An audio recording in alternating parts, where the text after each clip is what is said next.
hours left till the new year comes. And as you mentioned, it's not just the number to go before the new year comes, but also the number of fireworks-related injuries going up as we approach the countdown to the new year.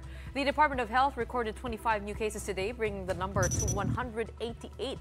Most injuries are still caused by illegal fireworks, such as Boga, 5-Star, and Piccolo. And most of the victims are below 19 years of age. Now let's check how hospitals are preparing for the expected influx of fireworks-related injuries later. Mobile journalist Denise Valdesancho is at Jose Reyes Memorial Medical Center to give us an update. Magandang gabi! Happy New Year! Kamusta ang selebrasyon dyan? At ano ang numero ng mga natanggap nilang pasyente so far? Good evening, ladies! Dito nga tayo ngayon sa Jose Reyes Memorial Medical Center sa Santa Cruz, Manila, at hindi na bago sa kanila ang paghahanda tuwing bisperas ng bagong taon for any firework-related injuries. As of now, as of 8:30 p.m., nakatala ay 18 o 18 na cases of any firework-related injury, in which 11 ay active, meaning directly na apektuhan ng mga ito, nagsindi na putukan, 7 naman or 7 are passive, mga nadamay lang, mga napadaan o nasa gilid-gilid na damay. Katunayan, 3 days ago lang, 2 patient ang na-admit for operation, pero inassure naman tayo na na-discharge na ang mga pasyenteng ito. Itong 2 patients na binigay kanina sa atin, ito yung major as of now na confirmed case dito sa Jose Reyes. Isa ay adult na napuruhan ng daliri. Samantalang yung isa naman, below 18, 2 daliri ang nawala, yung middle finger at yung ring finger, mula yan sa paputok na kingkong. And for the rest, these are just minor injuries, most of which mga kalalakihan at mga kabataan below 18. Kanina rin, they disclosed na mas mataas nga raw ang cases ngayong taon compared to the previous years. At December 26, no, as of now, ito yung pinakamaraming cases na meron tayo, 7 yan. Kung isa-isahin natin, ano nga ba yung mga paputok na nakatala dito sa data, pinakamarami dyan mula sa King Kong, 5-Star, Sparkler, Plapla at Piccolo. And for the types of injuries, no, karamihan dyan na natamaan talaga yung mata, yung mga kamay, at syempre the lower extremities, yung paa, yung legs, yung thighs. Yan. Okay, Denise, kanina nanood ako ng primetime news sa Frontline Pilipinas. Isa daw sa mga dahilan kaya nagsisitaasan yung mga numero ay dahil sa online benta ng fireworks.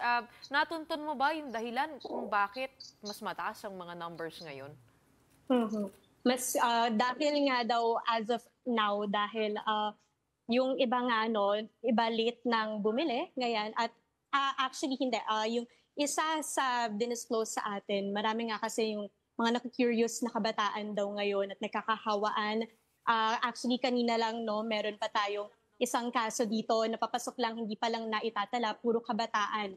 Kaya yung mga barka-barkada daw, ngayong oras pa lang, actually, kanina pa tayo nakabantay dito, nagpapaputok na as early as the morning, mas naparami nung bandang hapon. Kaya even if hindi sila nagsinde, hindi sila yung nagpaputok, sila mismo naapektuhan or nadadamay sa mga kaso ng paputok. Hindi naman, yun nga, illegal pa rin ang mga paputok ngayon at medyo nagmahal.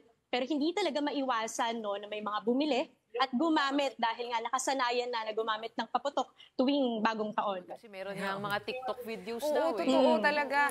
Tsaka yung curiosity, talagang mahirap labanan yan. Pero Denise, eto pa, speaking of curiosity, alam naman natin, syempre, kahit na holiday ngayon, kailangan magtrabaho ng ating magigiting ng mga doktor at nurses. Kamusta ang preparations? At syempre, I'm sure they're expecting more injured people to walk in as we approach 12 midnight. But also, how are they celebrating over there? May ganun bang way na parang may maliit na handaan?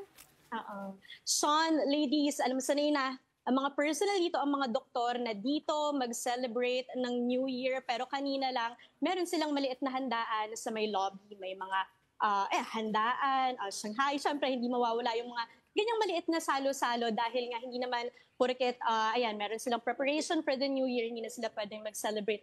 But as of now, of course, hands-on pa rin ang ating personnel sa pagtanggap ng mga pasyente, ng mga na-injured, lalo na inaasahan nila na darami yan mamayang pagpatak ng 12 a.m. and most especially after 12 a.m. So far ngayon, no, 8:30 p.m. kalmado pa ang lagay dito sa Santa Cruz. But everybody is on duty, especially yung mga nasa team ng surgery and hands on deck, everybody here sa may emergency room. Alright, maraming salamat sa iyong update. Mag-ingat ka rin as you celebrate the new year and you go back to your home. Kahit nga sabi mo, kasi hindi naman kailangan ikaw yung magpaputok para matamaan ito. No? So please do take care for us and i-celebrate mo kami kasama ng mga natin. Frontliner pa rin ba tawag? Oo, frontliners pa. Thank you so much for joining us, mobile journalist Denise Valdez Sancho. Okay, from Santa Cruz, let's move on over to Quezon City. Let's check the situation over at the East Avenue Medical Center. Reporting to us live from there is mobile journalist Amy Atienza. Amy, hi, good evening. How many injuries related to fireworks have gone into the ER there at East Ave? Good evening, ladies, and Happy New Year. Andito nga tayo ngayon sa East Avenue Medical Center kung saan nakapagtala na sila ng 12 kaso ng firecrackers-related injury. And so far, para naman sa mga staff, mas kaunti daw ito sa bilang na nakuha nila at this point in time compared to last year. Pero yun nga, kung makikita natin yung datos sa Department of Health, makikita natin na mas tumaas nga yung bilang ng mga na-injure dahil sa mga firecrackers na yan. 10 dun sa 12 kaso ng firecracker incidents, makikita natin na discharged na sila. Pero yung isa na nakakonfine pa dito, isa siyang 61-year-old female na taga Bocaue, Bulacan at nag-suffer siya ng 3rd-degree burns at yun nga din ang nararanasan ng karamihan dito sa East Avenue Medical Center. Meron silang mga burns na nararanasan sa kanilang katawan, meron sa legs, meron din sa mga kamay. At yun nga, kinakailangan pa nilang gamutin nito. Pero yung iba naman ay talagang safe na at pwede nang i-discharge dito. Bukod pa dyan, meron din isa na patient na nawala ng daliri dahil daw sa whistle bomb firecracker na natamo. At ang masakla pa dito, isa siyang minor de edad. Kaya yun ang patuloy din ang paalala ng otoridad dito sa Avenue Medical Center na mag-ingat lahat ng mga kabataan kasi tulad nga din na nabalita ng kapwa mojo natin ay mas madami nga ang bilang ng mga otoridad na naapektuhan itong mga firecrackers. Amy, really quickly lang, nung naglabas ng abiso yung DOH about itong mga coronary disease, mga stroke, heart attack, tumataas daw kasi ang incidence sa pagka ganitong celebration natin, no, Christmas and New Year. Meron din bang mga ganyang cases dyan sa East Ave? Yes, actually, meron silang separate area na ginawa for those na nagsasuffer from the firecrackers-related injuries. Pero meron pa ding area dito sa emergency room kung saan meron ngang ilang mga dinala sa emergency area dahil naka-heart attack at talagang may konting paghinik na. So ayun, out of all age din naman yung range ng mga tao na dinadala dito sa emergency areas kung hindi naman related sa firecrackers yung insidente. Pero bukod pa dyan, inaasahan din nila na mas tataas pa yung bilang ng emergencies na makukuha nila for this year. Mamayang mga bandang 11 p.m. hanggang 12 midnight yan. Well, Amy, taon-taon naman lagi nga naka-high alert ang mga ospital, lalo na pag New Year's Eve. Diyan ba sa East Avenue Medical Center, adequate ba yung mga staff? Nakapag-augment ba sila ng mga doktor, mga nurse, sa pag-expect nila na dadami nga o yung magkakaroon ng surge ng mga firecracker-related injuries at iba pa? Yes, dahil nga around 52% na yung bilang kung titingnan sa national context, yung pagdami ng mga na-injure ngayon sa firecrackers. Actually, binisita ni Health Secretary Ted Herbosa itong East Avenue Medical Center noong December 21 para makita yung mga areas at ma-check kung okay ba yung mga monitoring areas, pati na rin yung waiting rooms para sa mga pasyente na dadalhin dito sa East Avenue Medical Center. Pero bukod dyan, syempre nagkaroon na din talaga sila ng separate area, katulad nga na sinasabi ko, para dun sa mga mai-injure dahil sa mga paputok, lalo na yung mga nai-injure dahil sa mga illegal na paputok ngayong bagong taon. At yun nga, meron naman silang patient holding areas, meron din silang treatment area na kumpleto naman daw sa mga medical supplies tsaka equipment na kinakailangan ng mga pasyente natin.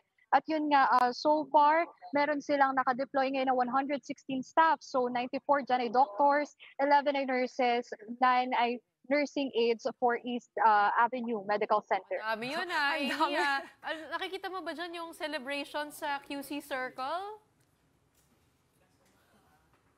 Actually, medyo malayo pa yung area ng QC Circle, pero dahil nandito tayo sa labas, medyo kalmado pa rin talaga yung sitwasyon. Wala pang traffic kung pupunta man yung mga tao sa Quezon City Memorial Circle. Mamaya na lang. Abangan natin. Nakikita ko may Midnight. kumakaway na dyan sa likod.